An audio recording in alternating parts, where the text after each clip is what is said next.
પ્રણામ દોસ્તો, કેમ છો? મજામાં બધા?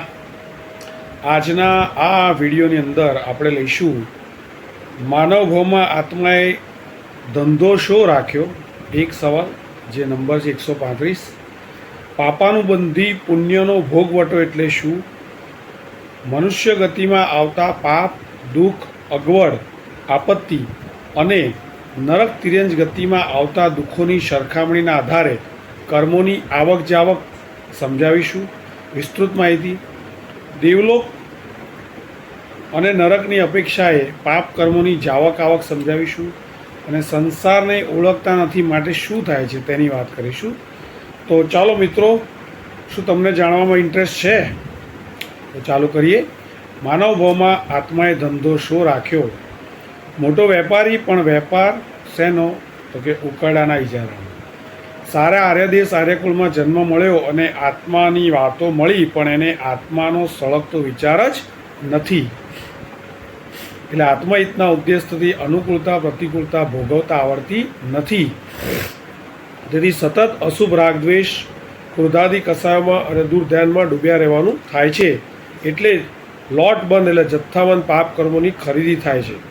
પુણ્ય વેચી વેચી પાપ ખરીદે જવાની જ મૂર્ખતા. પુણ્ય તો મામૂલી જ ઉદયમાં છે, પણ પાપની અઢળક લોટ બંધ આવક ચાલુ છે. તો આવી આવકને શું કહેવાય? કે એનું નામ છે પાપાનું બંધી પુણ્યનો ભોગવટો.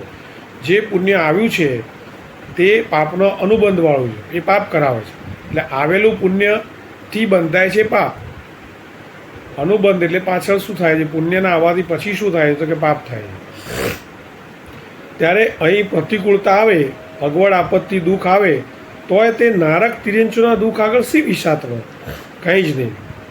એ દુઃખ આગળ આપણા દુઃખ, અગવડ, આપત્તિ અનંત અસંખ્યાતમાં ભાગે આવે. તો પછી એ દુઃખ લાવનારા પાપ કર્મ પણ પેલાના પાપ કર્મની અપેક્ષાએ કેવા મામૂલી ફાસફૂસિયા. હવે વિચારો કે માનવ જીવનમાંના દુઃખ, આપત્તિ, અગવડ વેઠીને કેવા કેટલા પાપ કર્મ ઓછા થાય? હા, ત્યાં ભાવ સારા રહેતા હોય, ધર્મ ધ્યાન ચાલતું હોય, તો એના બળ ઉપર લખલૂટ બીજા પાપ કર્મ રવાના થાય. પરંતુ એ તો આપણને આવડતું નથી. ભાવ બગાડતા આવડે છે, મન બગાડાય છે. એટલે મામૂલી દુઃખ આપત્તિ વેઠીને રવાના થનાર પાપ કર્મ બહુ જ ઓછા. એનું નામ છે પ્રતિકૂળતા. દુઃખ આપત્તિમાં પાપ કર્મની જાવક ઓછી.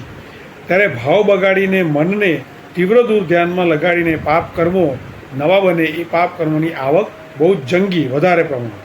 દુઃખ તરીકે ભોગવાય કદાચ અશાતા વેદ્ય કર્મ, પણ ઉપર અશુભ ભાવરૂપી ગુનો કરવામાં એકઠા થનારા કર્મ જ્ઞાનાવર્ણીય આદિ સાથે કર્મ.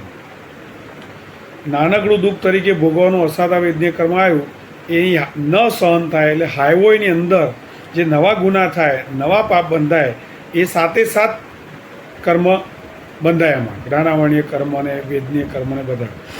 ટૂંકમાં સારાંશ શું છે?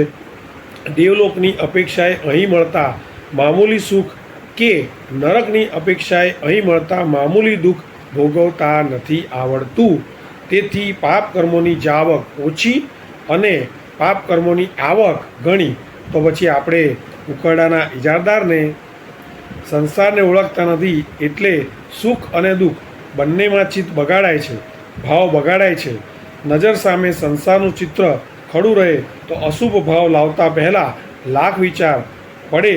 આવી ગયો હોય તો જાજો ટકવા ન દેતા એને શુભ ભાવથી નિષ્ફળ કરાય, કારણ કે સંસારનું ચિત્ર બેહુદું છે.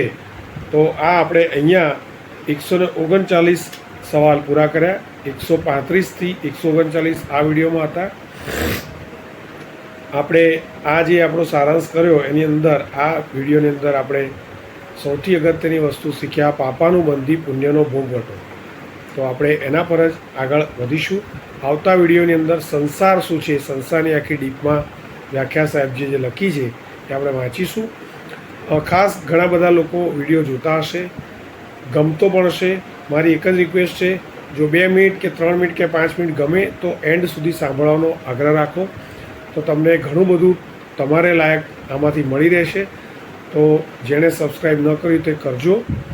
અને બીજા બધાને પણ જેને જૈન ધર્મમાં રસ છે અથવા કોઈ પણ ધર્મમાં રસ છે, ડીપમાં જેને તત્વજ્ઞાન પદાર્થોને સમજવાની ઈચ્છા છે, તે કોમેન્ટ પણ કરજો. અને આ ચેનલ જૈનિઝમ આશીષ, એને તમે ખાસ સબસ્ક્રાઈબ કરજો, કરાવજો. પ્રણામ.